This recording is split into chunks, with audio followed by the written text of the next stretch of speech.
Vale chicos, estamos por aquí de vuelta, son las 4:57 de la tarde, han pasado varias horas, pero he estado una hora en total caminando y os voy a compartir pantalla y os voy a enseñar cuánto dinero he conseguido generar. Como podéis ver por aquí, he andado 9.025 pasos y he generado en total con los pasos y también con las recompensas un total de 11 Sweet Coins. Y como podemos ver por aquí, podemos gastar los Sweet Coins en un montón de cosas, pero la realidad es que para poder comprar cualquier cosa nos hacen falta muchísimos Sweet Coins y con lo que hemos conseguido a día de hoy no podemos hacer literalmente nada. Lo único que podemos hacer es donarlo a una causa, por lo tanto es lo que voy a hacer por aquí. Para concluir este vídeo me gustaría decir que este tipo de aplicaciones obviamente no te van a hacer ganar mucho dinero, sí que pueden ser una forma interesante de conseguir alguna cosa gratis, simplemente pues descargando la aplicación, llevándola al móvil, no tienes que hacer nada especial.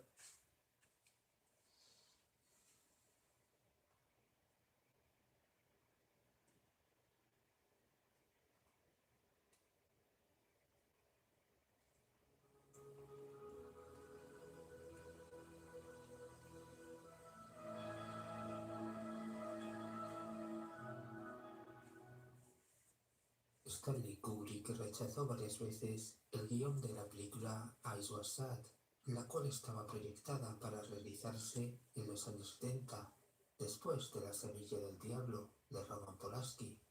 De hecho, Kubrick siempre tuvo esta película como precedente cinematográfico, pues le llamaba la atención cómo una pareja burguesa de Manhattan acaba concibiendo al hijo del diablo para un culto satánico, con el fin de asegurarse un estatus social más alto. Por otra parte, Kubrick tuvo en cuenta la trama de la película El apartamento, donde Billy Wilder crea una comedia oscura y absurda, donde los grandes ejecutivos de una empresa llevan a sus conquistas amorosas a la casa de un empleado con ambiciones profesionales. Sin embargo, esto solo es la narrativa superficial, mientras que la narrativa oculta nos enseña que la casa es un lugar de ritos sexuales, donde hombres mayores y poderosos acuden con mujeres jóvenes.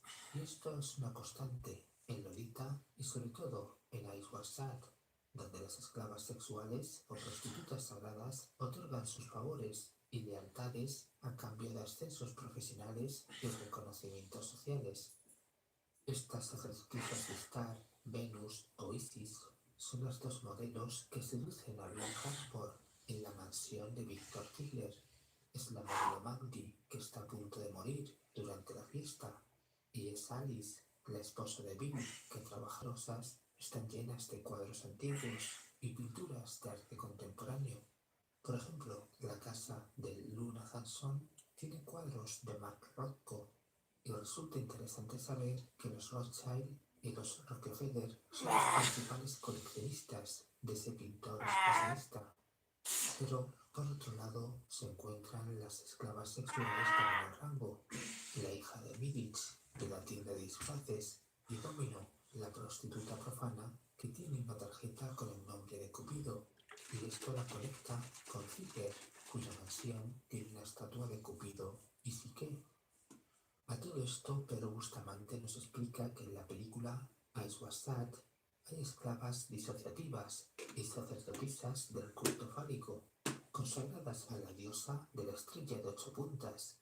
Y luego nos comenta que la película narra cómo la familia Hartford está vinculada al sistema de poder real y religioso, centrado en rituales de sangre, sexo y de programación traumática, donde Bill Hartford es iniciado en un viaje hacia la disociación, donde diversas realidades alternativas y personajes gemelos se conjugan para definir las sombras o alter ego de Bill.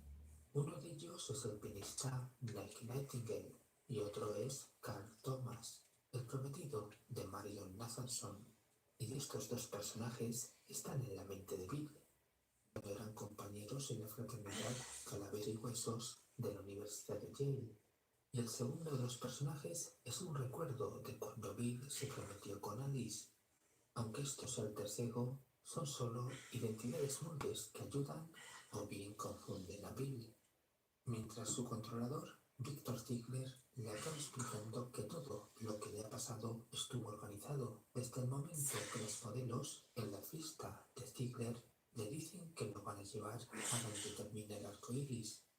pasando por las facilidades que le dieron para acceder a la fiesta ritual de la mansión Somerton y el fin de la odisea en la que Bill está inmerso. Si bien con esta iniciación de Bill, Kubrick nos enseña quiénes componen la pirámide del poder real y religioso, así que en las primeras escenas de la película ya se muestran unos símbolos de una sociedad secreta o indiscreta, confirmando que Bill y Alice son masones. De hecho, Kubrick nos presenta una narrativa visual que equipara la casa de los Harford con una logia masónica. Las columnas en los pilares Yaquín y Boaz, las raquetas de tenis indican la afiliación masónica y unas cortinas rojas cerradas en forma de triángulo denotan que son devotos de la pirámide. Es decir, Alice, vestida de negro, comienza a desnudarse frente al velo de Isis. Ella está revelando una verdad. El velo se ha levantado y la diosa ha quedado desnuda. Y entonces aparece Bill frente a unas cortinas y entrando por las columnas masónicas de su casa está buscando su billetera. Y aquí que Kubrick nos está diciendo que Bill ha vendido su alma por dinero. Él no solo es un médico prestigioso y millonario, sino que es el médico de las élites multimillonarias y poderosas de Nueva York.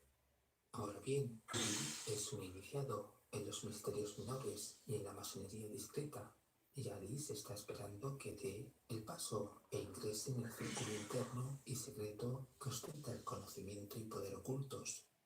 Por ello, cuando Bill y Alice llegan a la mansión de Ziegler, la fiesta está adornada de luces, árboles de Navidad y estrellas de 8 puntas, pues representan la iluminación falsa que les hacen creer a los iniciados como iluminados y escenifican el ritual de la fiesta solsticial durante las Saturnales. Y este es el contexto de la fiesta de Victor Ziegler, donde ya Kubrick nos anticipa el dualismo entre Bill y los alter ego. Esto es la aparición del pianista Nick Nightingale, quien renunció a la carrera de medicina y desaprovechó su promoción en la masonería, y es la primera identidad que Bill asume en la fiesta de Ziegler. Si bien en la narrativa superficial se observa a Bill y Nick conversando como viejos hombres de Ziegler y los interrumpe, y en la narrativa oculta la interrupción devuelve a Bill a su yo básico. Otra cosa que Kubrick nos anticipa es el rito sexual y orgiástico, cuando Bill es conducido por 2 modelos al lugar donde termina el arco iris.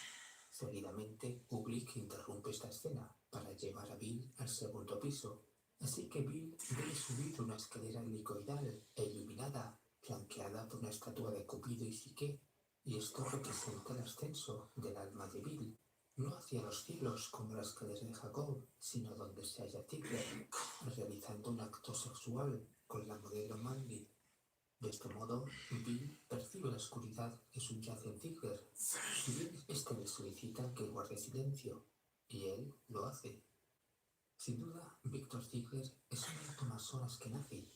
Su propio apellido Ziegler significa en alemán ladrillo o fabricante de ladrillos, lo cual lo relaciona con las sociedades de constructores, con la riqueza y el poder. De hecho, la mansión de Ziegler la vida es una representación de la pirámide.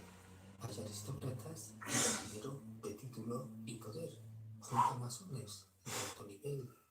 Luego se encontrarían los masones que ocupan cargos en la estructura de los poderes fácticos, y después de ello toda una red clientelar que reciben beneficios para conseguir fama en sus diferentes formas de éxito social. A cambio, cabe apuntar que en la fiesta se hallan los príncipes de la Acacia.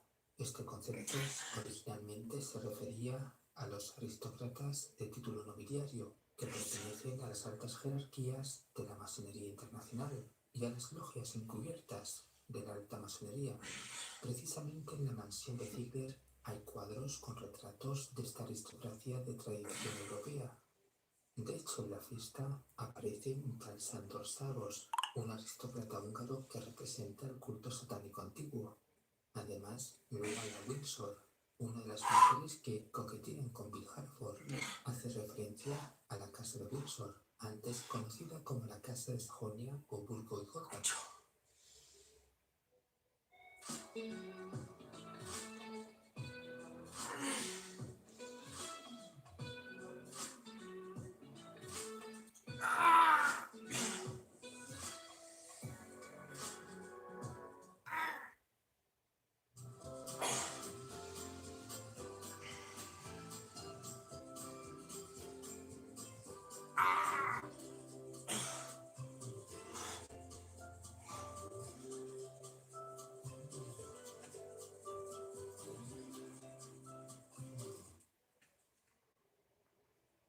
Un día después de la fiesta de Ziegler llega la confesión de Alice a Bill sobre una vieja tía con un oficial naval, y aquí Kubrick introduce a la cienciología. Por un lado, Tom Cruise y una hija de Kubrick son cientólogos, y por otro, Ronald Hubbard, el fundador de la Iglesia de la Cienciología, fue un oficial de inteligencia naval de la OSS, la antigua CIA. Fue también miembro de Rosacruz en 1940 y Telemita entre 1945 y 1947. Y después de 1947 estaba involucrado en un experimento social para crear una elitista religión ufológica basada en el control mental y el ocultismo. Kubrick sabía que la cienciología es solo otro disfraz de la programación satánica y un modo muy efectivo de controlar a la clase adinerada, pero sin poder. Además, Kubrick recordó que Hubbard utilizaba su uniforme militar como medio para hipnotizar a las mujeres y someterlas a sus fantasías amorosas. Así que esto define la narrativa oculta de la confesión de Alice.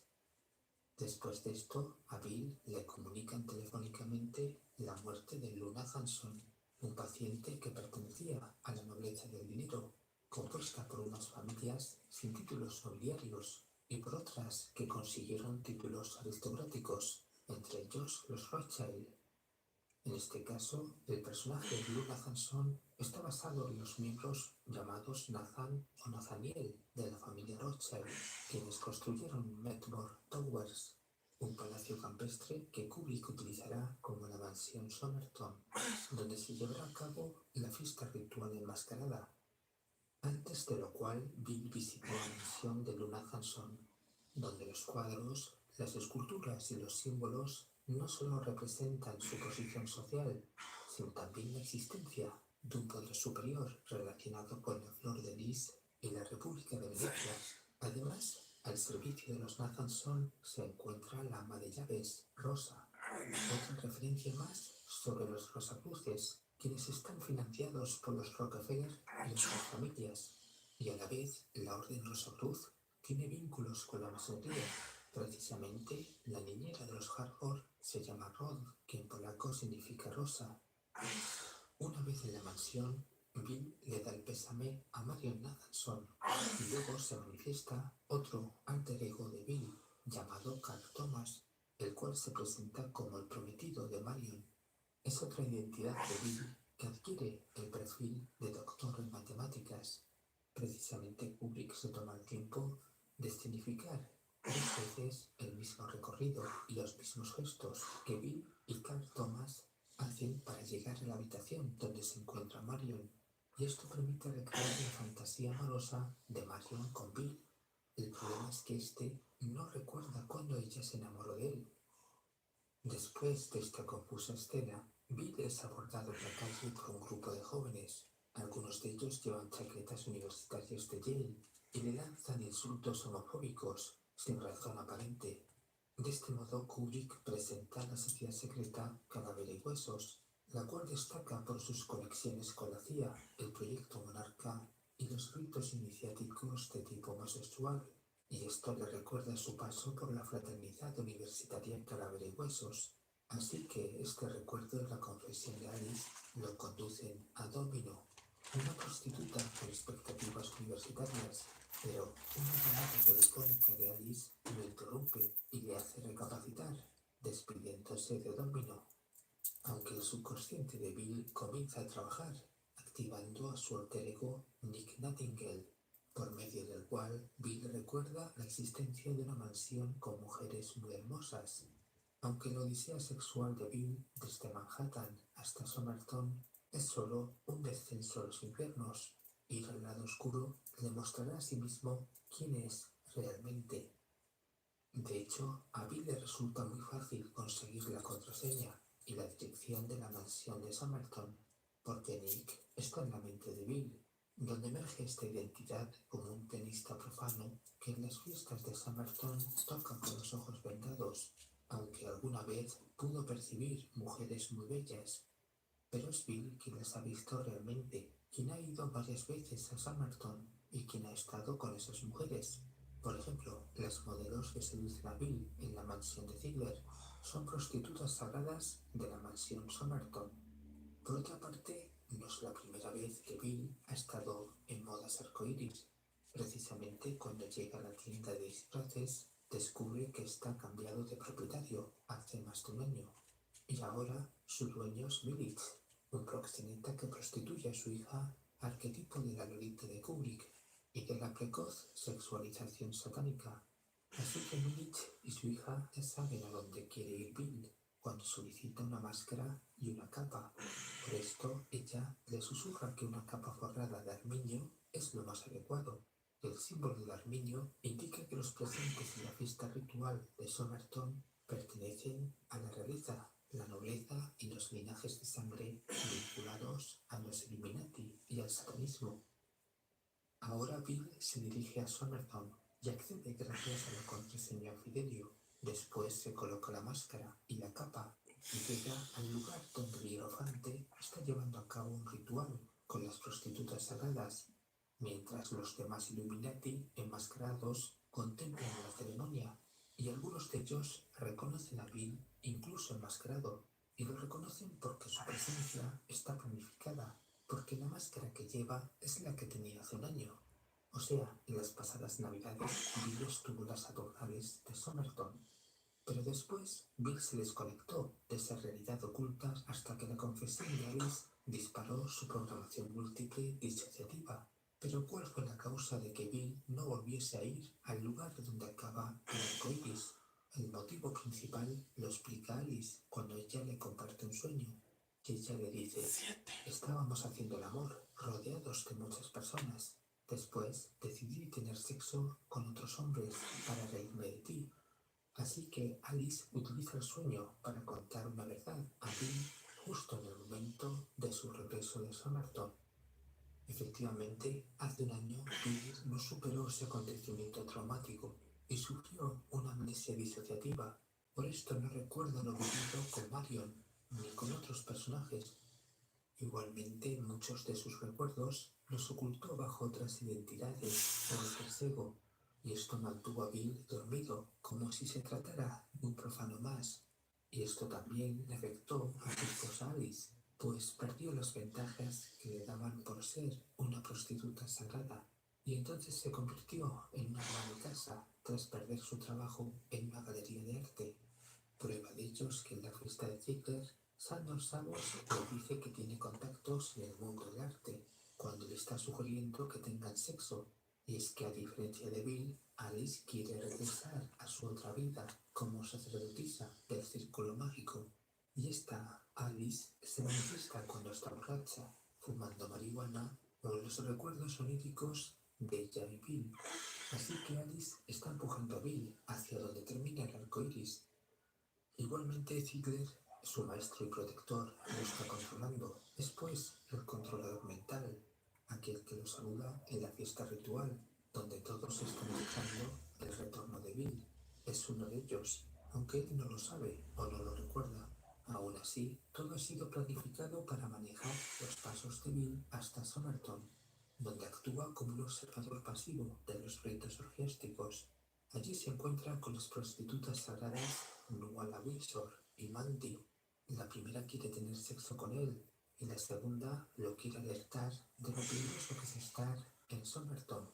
Pero Bill no es consciente de ello hasta que el hierofante y el círculo mágico lo confrontan. Ahora bien, la narrativa superficial es que Bill, al desconocer la segunda contraseña, sería sacrificado una vez que se hubiera desnudado. Pero Mandy se ofrece para redimir a Bill. No obstante, en la narrativa oculta, todo forma parte del retorno iniciático. Un profano nunca hubiera podido entender.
entrar en Somerton, a pesar de tener la contraseña, salvo que ya fuera parte de ese grupo exclusivo. Sí. ¿Por qué cuando entras a Unitec comienzas una carrera? Porque practicas en instalaciones profesionales en donde te esfuerzas día a día. Porque te entrenan los mejores y te apoyan a alcanzar la meta. El trabajo que quieres tener. Unitec, más posibilidades. In Mexico. Hello, Bill. I translate for you. I'm the translator of your book.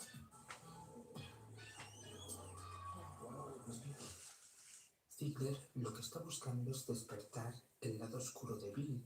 Lo ha estado controlando durante su odisea nocturna por Nueva York y lo hará también al día siguiente cuando Bill busque respuestas que no encontrará.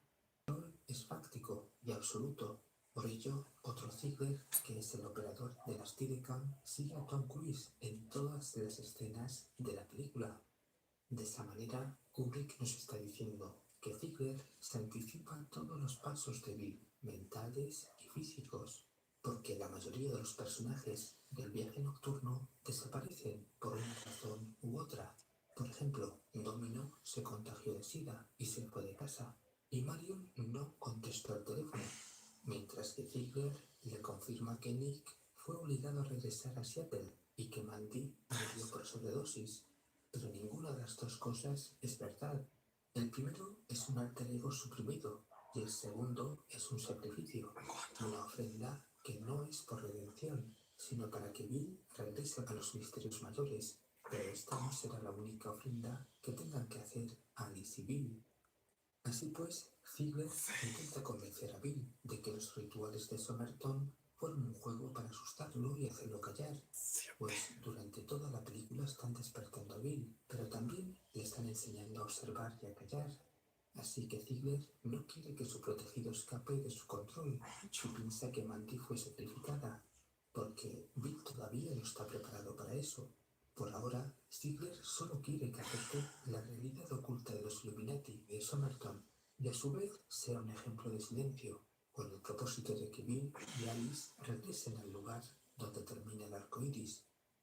Después de la conversación con Ziegler, Bill llega a su casa y hace dos cosas que nos demuestran que ya pertenece a la Orden Oscura de los Illuminati. Por un lado, apaga las luces falsas del árbol de Navidad, pues Somerton es un mundo que siempre está en sombras. Y por otro lado, encuentra la máscara encima de su cama, junto a Alice. Es la misma máscara que no pudo entregar al señor Millich cuando le devolvió el disfraz. Y cuando ve esa máscara, Bill rompe a llorar. Su mente se ha fracturado y le cuenta a Alice su odisea nocturna por Manhattan y Somerton. Ella perdona a Bill. Ella lo entiende como aventuras sexuales que Bill no sabe si son reales o soñadas. Ella, en cambio, es consciente que esa máscara representa el alter ego que Bill rechazó en el pasado. Después de esto, Bill y Alice llevan a su hija Elena para comprarle los juguetes de Navidad. Y allí se produce una conversación entre Bill y Alice, donde ella dice: ambos hemos sobrevivido, ahora estamos despiertos. Pero Kubrick nos dice que el precio de todo esto es muy alto. Vender el alma, entregar un sacrificio, consagrarse a los ritos sexuales y entregar la descendencia de forma intergeneracional. Por esto, Alice prepara a su hija con todos los símbolos que componen la programación monarca. Y en la juguetería no solo aparecen unos juguetes con sus símbolos y otros con el nombre de Círculo Mágico, sino también dos hombres mayores que ya estaban en la mansión de Ziegler, junto a la estatua de Cupido y Psique, y con toda seguridad estaban también en la mansión de Somerton. Así que detrás de esos dos hombres camina Elena en la juguetería.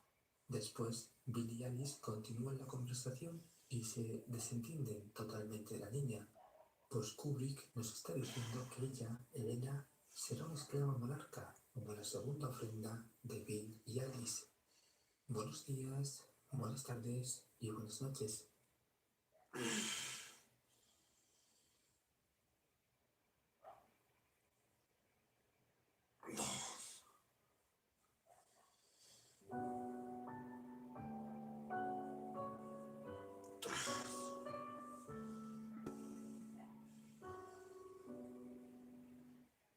está con nosotros el pintor Víctor de la Rosa para analizar el libro de Pedro Bustamante, pero antes vamos a escuchar a Pedro en la entrevista que le realizamos en Que es Real, en 2019, cuando nos habló sobre su nuevo libro Las 13 herejías del Greco y el falo perdido en Toledo. Este es el fragmento. Bueno, pues este libro es duro, es un libro que no recomiendo a la mayor parte de los posibles lectores porque es un libro muy duro, es un libro que muestra una serie de cuestiones que son difíciles de encajar. Yo creo que solo debería acercarse a este libro gente muy abierta, con una mente muy abierta y que no crea realmente en las grandes religiones, en particular el cristianismo, ¿no? Desaconsejo a los que crean en el cristianismo y en el catolicismo en particular que lo lean, porque puede ser duro, ¿no? Pero básicamente lo que hago es mostrar que el Greco pintaba a dos niveles. Pintaba un nivel, digamos, el de lo aparente, el de las imágenes que ve todo el mundo, y luego trabajaba una especie de doble nivel que se ven entornando los ojos, empiezan a aparecer cosas, empiezan a aparecer muchos elementos del simbolismo egipcio. Se conoce que el Greco como cretense, ¿no? Sabía mucho de todo ese trasfondo pagano, fenicio, egipcio, ¿no? Y empiezan a aparecer halcones, serpientes, el ojo de Horus, el simbolismo tan importante del ojo de Horus. Aparece mucho y luego aparecen todo tipo de temas sexuales, de violencia, de trauma, castraciones, circuncisiones, violaciones, sodomizaciones, todo tipo de cuestiones muy duras aparecen veladamente en sus obras. Yo las he identificado y las he dibujado sobre su obra, ¿no? El libro está muy ilustrado. De alguna manera el Greco nos está diciendo a través de esa obra oculta todo lo contrario de lo que dice la obra explícita, ¿no? Es un caso interesantísimo donde el Greco está de alguna manera a nivel aparente trabajando para las instituciones religiosas de la época. Pensamos en el Toledo, de la Contrarreforma, de la época de Felipe II, etc. Pero al mismo tiempo está diciendo todo esto es una farsa. En realidad lo que funciona detrás del escenario es la tortura, es la sodomía traumática, es la castración, es la violencia, es el trauma. Y esto es lo que es el poder, y esto es lo que son las élites que yo conozco, con las que convivo, para las que pinto, para las que trabajo. Es decir, mis clientes son esto. No se lo puedo decir porque quiero trabajar y quiero vivir bien y tal, ¿no? Que juega una especie de doble juego que puede ser muy censurable, ¿no? Pero en el fondo nos está diciendo que ese doble juego verdaderamente es el que mueve a las sociedades, ¿no? Donde en el fondo los que dicen defender el bien son los que operan con el mal, ¿no? Y el mal más terrible, más perverso, más retorcido, más sadomasoquista, ¿no? Y eso es lo que nos dice el Greco, ¿no? Teniendo en cuenta lo dicho por Pedro, ¿qué te parece el libro en cuanto a su temática y contenido? Lo que resulta muy ingenioso de esta obra de Bustamante es que él no trata de imponer su punto de vista, sino más bien nos invita, ¿no?, a reflexionar sobre las pruebas que él presenta, ¿no? Por supuesto, es un libro de una temática muy poco común, ¿no? Hace un estudio iconológico, iconográfico, no solo de lo que se ve, utilizando, digamos, el método Panofsky, sino de lo que no se ve. Y son símbolos que no están relacionados directamente con lo que es la tradición cristiana, ¿no? Y creo que es ante todo un contenido muy interesante y digno de ser estudiado y ampliado, ¿no? Sobre todo. ¿Qué propone Pedro con este estudio sobre el Greco? Por supuesto que Pedro Bustamante lo que propone en el libro es que el Greco, digamos, manejaba un conocimiento oculto, conocimiento que no podía ser expresado de manera libre, ¿no? Sobre todo en una España donde la Sagrada Inquisición todavía tenía mucho poder, ¿no? Pero que sin embargo era un conocimiento que podía ser compartido con aquellos que tuvieran la capacidad de reconocer los símbolos en esa obra. Obviamente esto de alguna manera el Greco lo logró porque igual también contaba con amigos, aliados, personas que lo protegían y que de alguna manera también manejaban de cierta forma la misma información, ¿no? Una información que no podía o podía ser muy peligrosa si, digamos, de manera consciente y libre se predicaba, ¿no?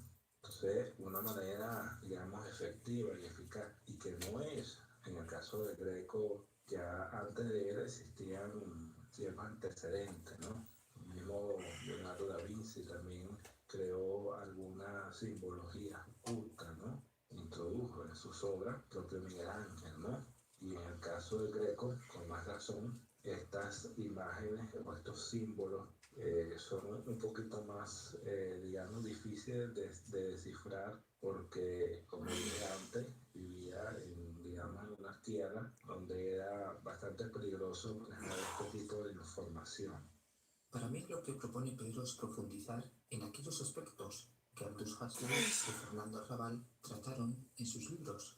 El primero cuando dijo que las pinturas del Greco tienen una triple lectura, esto es, la historia evangélica y hagiográfica, la unión mística con lo divino y una tercera lectura que nada tiene que ver con las otras dos. Y es aquí cuando Jean Cocteau, Andy Warhol y Fernando Arrabal reconocen la existencia de una lectura andrógina, intersexual y homoerótica. Víctor, con base al libro y a tu conocimiento sobre el Greco, ¿consideras a este pintor un iniciado? Una cosa que no menciona el libro y que es importante, ¿no?, en base también a ciertas informaciones que se manejan sobre el Greco es sobre el inventario de su biblioteca. Entonces existen dos números que resultan muy sospechosos, ¿no? Digamos que el Greco tenía 148 volúmenes. De repente para hoy en día esa cantidad de libros no es mucho, pero para el tiempo del Greco era demasiado. Es decir, el Greco invertía mucho dinero y mucho tiempo en leer.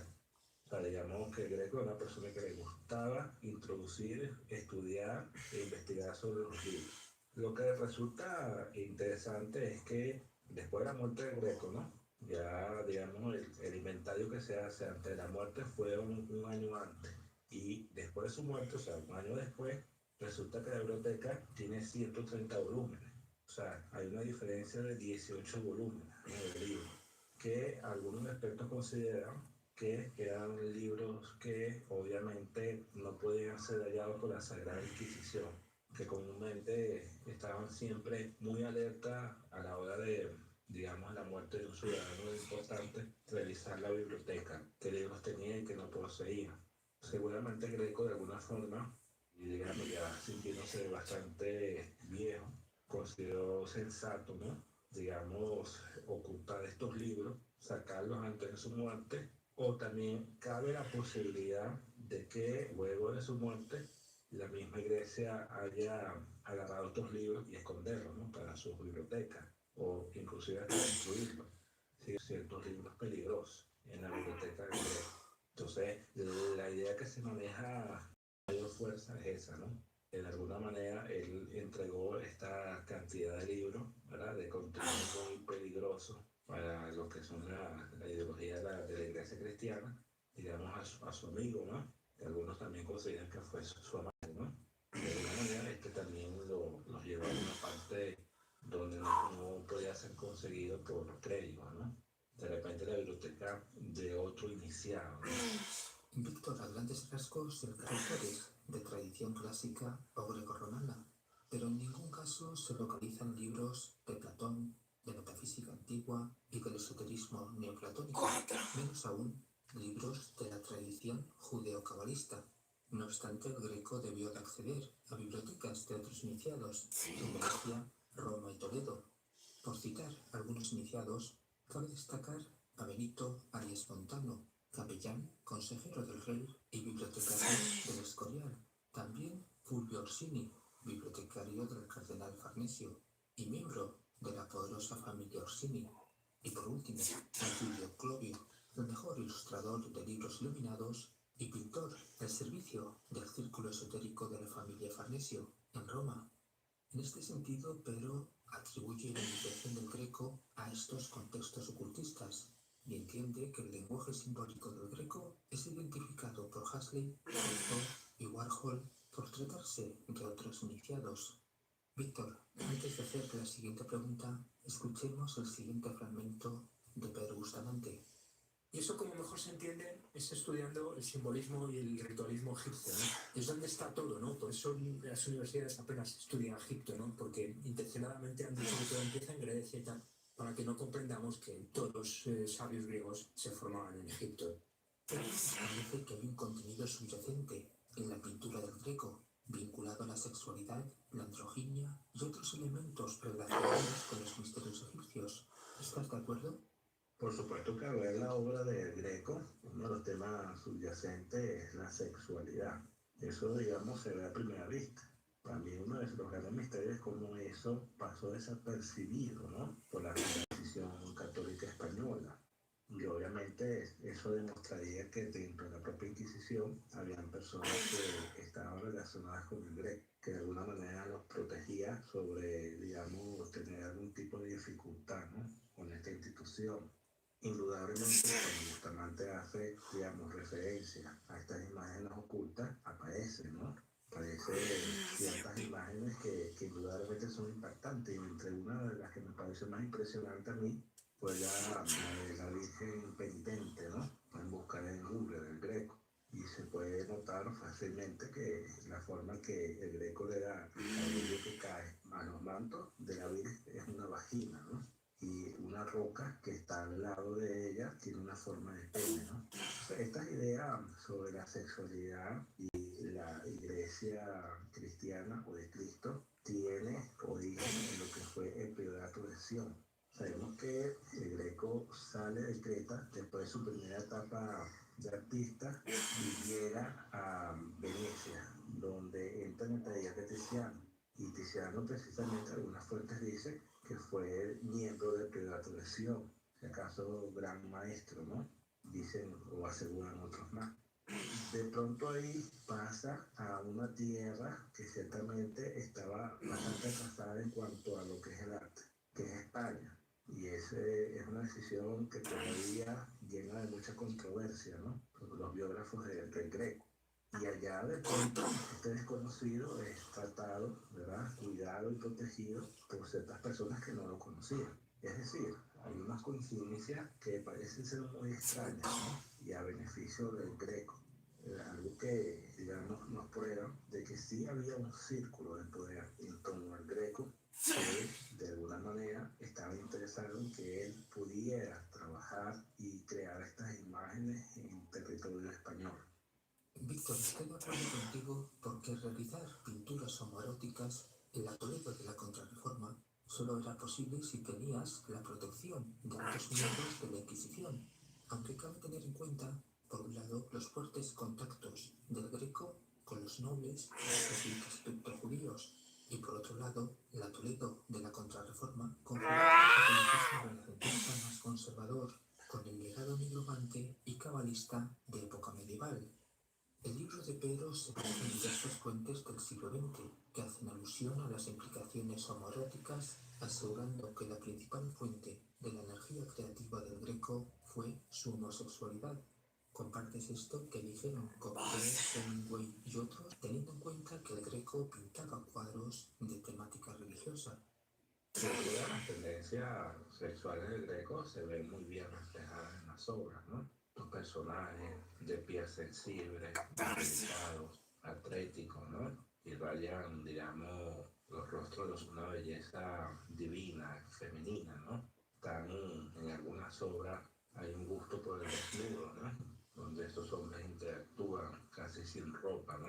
Y hay un ideal de belleza masculina muy fijada, ¿no?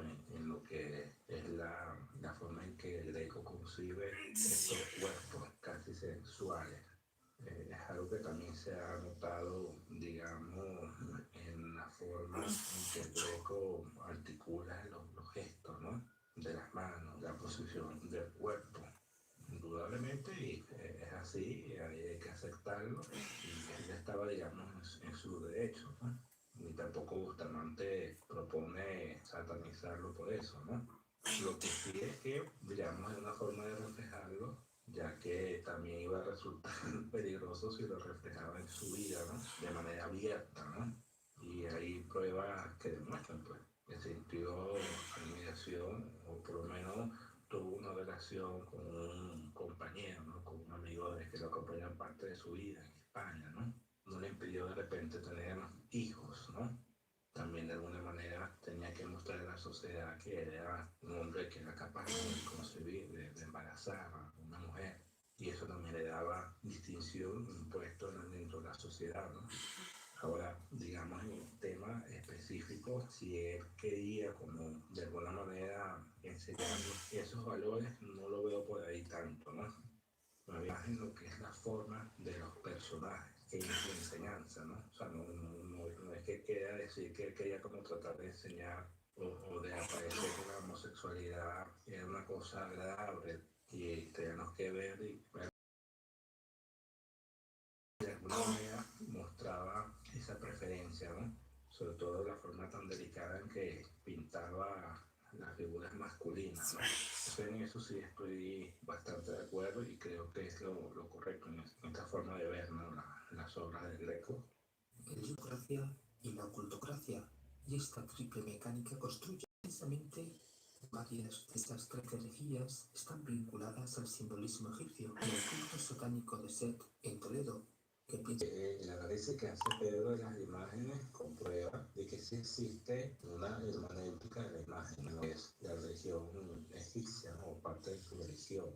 Creo que eso queda más que probado. Lo que hay que considerar es si hasta qué punto ese culto prosperó en el tiempo, ¿no?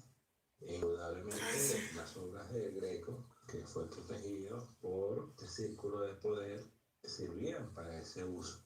Y me imagino que muchas de estas obras fueron encargadas precisamente por miembros respetables de ese culto. Si no, no tendría sentido porque el Greco haya puesto toda esta cantidad de simbología en sus obras, ¿no?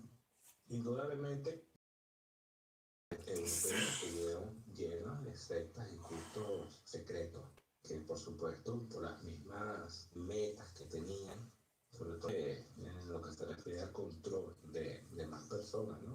Mediante el poder y el conocimiento, es tener precisamente esa característica de oculto, ¿no? Eran círculos muy cerrados, pero que al mismo tiempo explicaría muy bien entonces el éxito de un desconocido que llega a España y que obtiene de la noche a la mañana no solamente el reconocimiento, sino también hablamos entonces de la psicología oculta de las obras, el éxito del Greco y posteriormente hablamos entonces de la razón por la cual las obras del Greco fueron ocultas después de su muerte. Es decir, hubo una intencionalidad que las obras del Greco por varios siglos estuvieran ocultas no solamente en las colecciones de los museos, sino también en las colecciones privadas. Había una especie de tabú sobre la obra de Greco y creo que la razón radica precisamente en eso. sin duda, el Greco fue uno de los artistas más enigmáticos y herméticos en el tema de los símbolos egípticos. Tal vez este simbolismo egipcio ostiano tenga sus vínculos en el criptojudaísmo, no solo en Toledo, sino también en Venecia, donde se encontraban las principales editoriales consagradas a la publicación de libros cabalistas y paganos. Además, Venecia es fundamental para el criptojudío Ignacio de Loyola y para la Compañía de Jesús, cuyo anagrama IHS, el cual tiene varios significados, pero también esas iniciales ocultan los nombres de tres dioses egipcios, Isis, Horus y Set. El libro de Pedro tiene unas 365 páginas, durante las cuales Pedro tiene el propósito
Pero pues es que pero pues bueno, ustedes van a pagar eso. Ustedes van a pagar el desprecio que ustedes están dándole prioridad a ellos. Pero pues bueno, yo se los quiero advertir, ustedes no quieren tomar la advertencia. ¡Vívala! De desentrañar al Greco. ¡Vívala, Si bien vívala, confía en mijo! seguridad, Pedro se guardó bastante material, tal vez para un segundo tomo sobre el Greco. Víctor, ¿no lo crees así? No, sin duda la figura de Greco es muy enigmática. Y una de las preguntas que yo me hacía, y de cierta forma Pedro me la contesta en el libro, era el éxito, ¿no?, que había tenido el Greco en España, en Toledo. Toda una sociedad muy cerrada donde había mucha desconfianza del extranjero, ¿no? Pero no solamente eso, sino que el estilo pictórico del Greco era tan distinto, ¿no? En un tiempo donde tampoco las ideas del arte eran tan abiertas, ¿no? O sea, tenía varias cosas en su contra y al mismo tiempo tuvo éxito. Entonces, eso me dejaba siempre mucho que pensar. Yo lo ponía como ejemplo de cómo de repente las personas en razón de su tierra originaria pueden ir a otra tierra y prosperar. Sin embargo, siempre hay una verdad detrás de algunos hechos que uno a primera no puede ver. Indudablemente, el Greco tenía, digamos, sus protectores y él al mismo tiempo trabajaba en función a esos protectores en sus obras. Y es lo que desentraña Pedro en el libro. Y en la introducción del libro nos menciona es una advertencia, ¿no? Y dice que bueno, que no está buscando, digamos, ofender a nadie, pero que a continuación el libro contiene una información que puede ser sensible para aquellos creyentes de la fe católica y cristiana. Y sin embargo, sin imponer su punto de vista, sino mostrar evidencia, llega a conclusiones muy certeras, ¿no? O nos invita a llegar a esas conclusiones y que por lo menos en mi caso me impactó bastante. Por supuesto que ese tipo de investigación, entre más investiga, más información tiene. Y estoy seguro que para Pedro fue un reto poner la información en un libro de 365 páginas, ¿no? Tal vez le hubiera dado para hacer 3 libros más con la información que tenía. Sin embargo, él es condescendiente con el lector y entra digamos, por un análisis más suave, utilizando, como dije antes, cronológico y cronográfico, digamos, para ir adaptando al lector a ese lenguaje. En todo caso, yo recomiendo mucho leer este libro porque, en particular, yo tengo varios libros de Greco en su vida y su obra, no se trabaja ese tema, ¿no? Y cuando yo leí el libro, fue para mí una gran sorpresa, ¿no? Particularmente lo recomiendo mucho. Desde mi perspectiva, el libro tiene un propósito concreto, que es identificar y explicar ese subyacente contenido iniciático y homoerótico, puesto que Pedro está muy interesado en explicar la simbología setiana o egipcia en los cuadros del Greco. Pero por razones de tiempo y espacio, Pedro decide centrarse en este objetivo sin entrar en la influencia de los jesuitas sobre el Greco.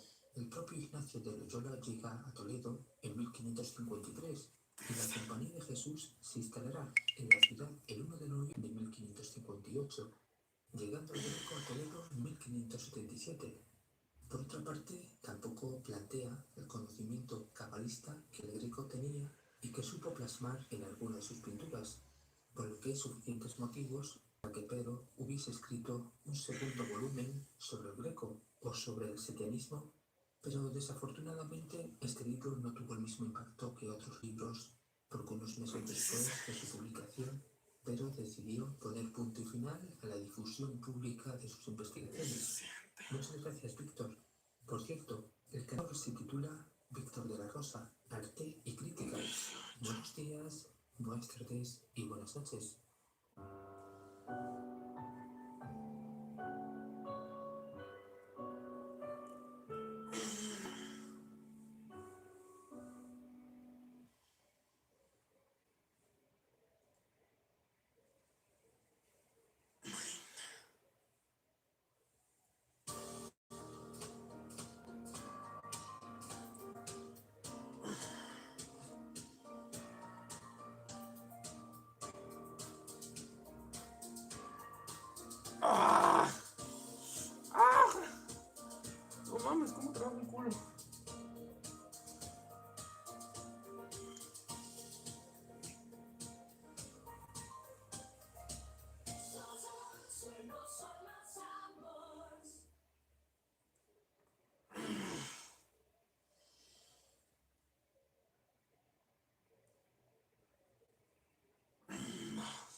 días.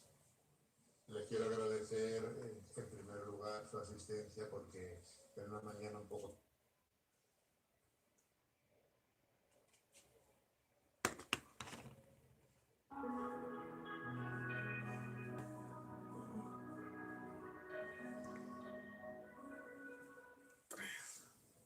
Hola Géminis, bienvenido a mi canal Tarot España, mi nombre es Dori y esta es tu lectura semanal del 11 al 17 de abril del 2022.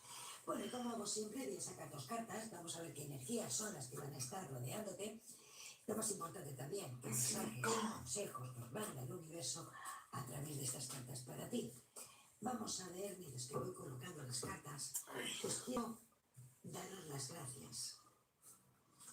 Muchísimas gracias a todos y cada uno de vosotros por vuestras suscripciones, por vuestro apoyo, por vuestro cariño y por vuestros buenos deseos.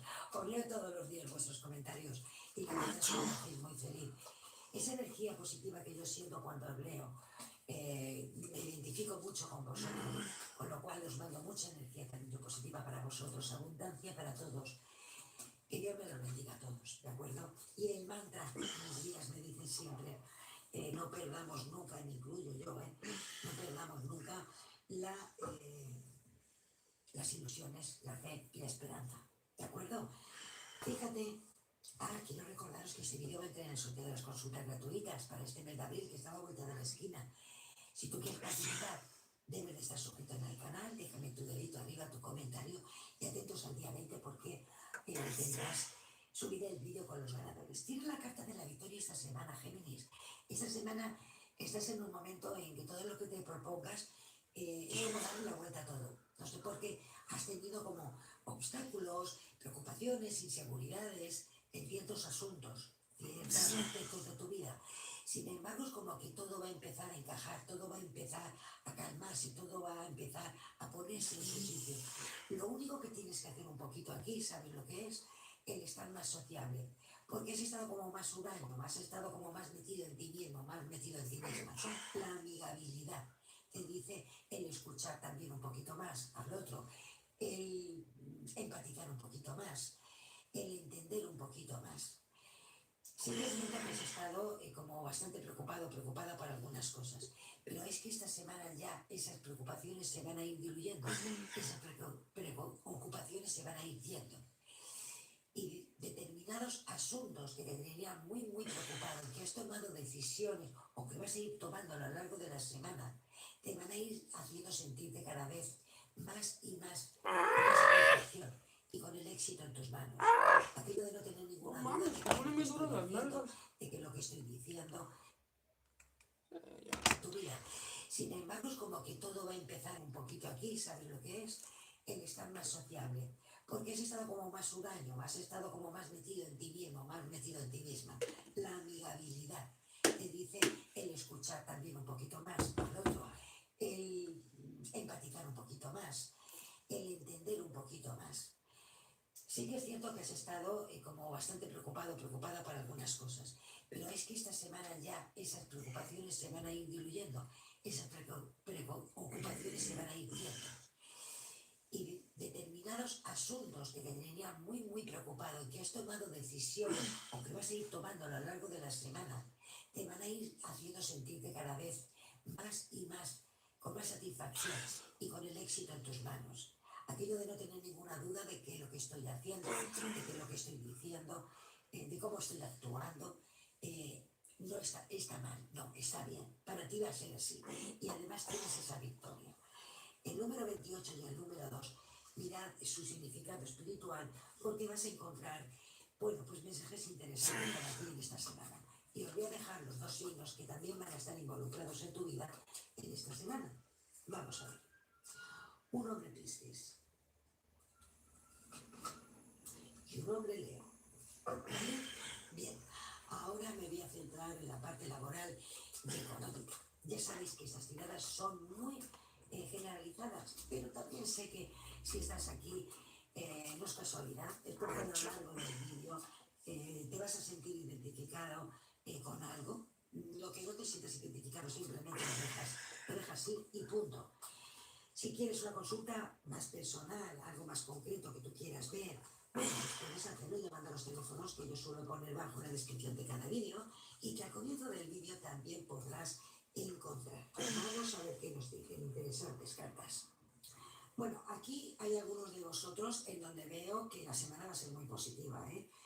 Es posible que en el sitio, en tu empresa, pues que habéis pasado por reducción a lo mejor de horas, reducción de jornada, ha estado un poquito de esa forma. Sin embargo, ahora veo mucho movimiento. Veo que os incorporáis, tanto tú como los demás compañeros, a la empresa y estáis a full. Eso te va a dar mucha alegría, o sea, es como aquello de decir, bueno, me habían reducido, he estado ganando menos, pero ahora empieza a moverse todo, todo empieza a estabilizarse, voy a cobrar más, sigo aquí, tienes estabilidad, la empresa está funcionando bien, están contentos contigo. Incluso yo te diría que tienes un puesto importante en la empresa. Yo te veo muy bien con los demás compañeros, el ambiente en general te veo bastante bien, ¿vale?